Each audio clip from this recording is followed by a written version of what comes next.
नमस्कार। बिहार के विधानसभा चुनाव में एनडीए ने सीट बंटवारे को लेकर घोषणा कर दी है, मगर इस खबर में एक ट्विस्ट है। ट्विस्ट ये कि इस बार बाजी चिराग पासवान ने मारी है। कहाँ 2020 में एनडीए गठबंधन से अलग होकर 134 सीटों पर चुनाव और एक विधायक की जीत, कहाँ एक बारगी एनडीए गठबंधन में 29 सीटों की हिस्सेदारी।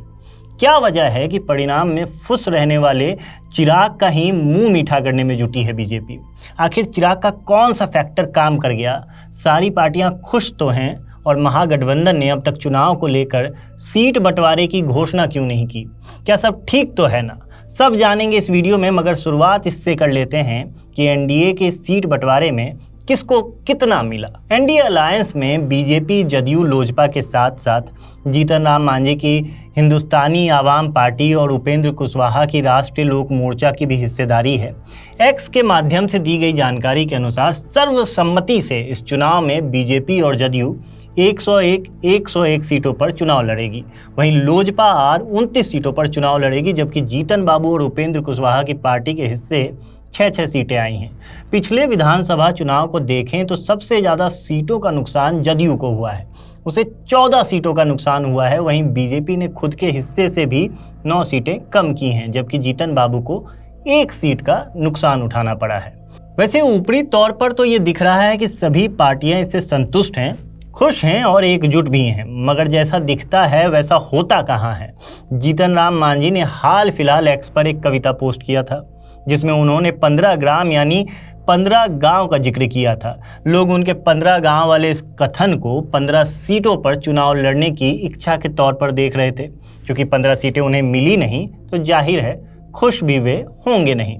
वहीं उपेंद्र कुशवाहा ने तो सीट शेयरिंग के बाद एक्स पर अपने समर्थकों से माफ़ी मांग ली है, यानी उन्हें भी उम्मीद से कम सीटें मिली हैं। हालांकि सबने यही लिखा या बोला है कि सौहार्दपूर्ण वातावरण में सीट शेयरिंग हुई है, मगर ये कैसा सौहार्दपूर्ण वातावरण रहा होगा जहां सबको उम्मीद से कम सीट मिली हो और किसी को तो समर्थकों से माफ़ी तक मांगनी पड़ गई हो, इसका अंदाज़ा आप और हम दोनों लगा सकते हैं।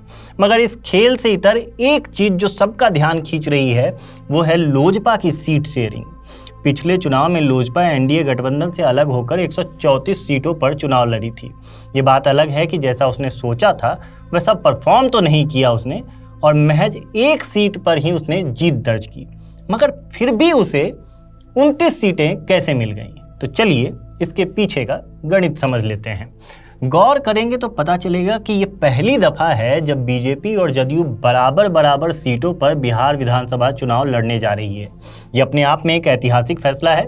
देखने में तो ये बराबरी जैसा है, मगर जदयू को इस चुनाव में 14 सीटें कम दी गई हैं। एनडीए की सारी पार्टियों में सबसे ज़्यादा नुकसान जेडीयू को ही उठाना पड़ा है। ये आंकड़ा आपको इसलिए बता रहा हूँ क्योंकि कहीं ना कहीं ये माना जा रहा है कि बीजेपी की कोशिश है कि जदयू का एक विकल्प बिहार में तैयार किया जाए। वजह नीतीश बाबू के बिन पेंदी वाले लोटे की छवि है, जो कभी उन्हें इस खेमे तो कभी उस खेमे ले जाती है। बीजेपी की मजबूरी है कि वो जदयू को इग्नोर भी नहीं कर सकती। जदयू का बिहार में अपना एक आधार है। ऐसे में चिराग नीतीश के विकल्प के साथ साथ एक युवा चेहरा बनकर भी सामने आए हैं, जिससे बिहार के युवाओं को भी रिझाया जा सकता है। इसके साथ ही कुछ विश्लेषक ये भी मानते हैं कि बीजेपी ने जानबूझकर चिराग को ऊंची हिस्सेदारी दी है ताकि वह दलित वोटों को केंद्र में ला सके। इसके अलावा एक वजह और हो सकती है, वो है साल 2020 के चुनाव में एलजेपी की वोट कटवा राजनीति। साल 2015 में जिस जदयू ने 71 सीटों पर विजय पताका फहराया था, 2020 में वही जदयू 43 सीटों पर सिमट गई। नीतीश बाबू ने स्वयं इसके लिए चिराग पासवान की पार्टी को जिम्मेदार बताया था। 134 सीटों पर चुनाव लड़ने वाली लोजपा ने साल 2020 में जेडीयू का पूरा खेल खराब कर दिया था। उसने सीधे तौर पर 33 सीटों पर जदयू को नुकसान पहुंचाया। इनमें से 28 सीटों पर एलजेपी को जितने वोट मिले वो जीत हार के अंतर से भी ज़्यादा थे। यानी अगर एलजेपी ना होती तो जेडीयू आसानी से कई सीटें जीत सकती थी।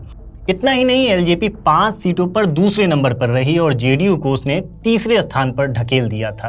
हालांकि पार्टी खुद सिर्फ 1 सीट जीत पाई, लेकिन उसका असर पूरे चुनाव में दिखा। एलजेपी-आर की इसी रणनीति की वजह से बीजेपी का ध्यान उसकी ओर आकर्षित हुआ और बीजेपी उसे इतने सीट देने के लिए मजबूर हुई। हालांकि मीडिया रिपोर्ट्स की माने तो चिराग ने डिमांड तो 40 सीटों की थी, मगर उसे भी कम सीटों में ही संतोष करना पड़ा। तो कुल जमा बात यह है कि सबके हिस्से उतनी सीटें तो नहीं आई जितने की वे इच्छा रख रहे थे, मगर अब जो भी है ठीक ही है।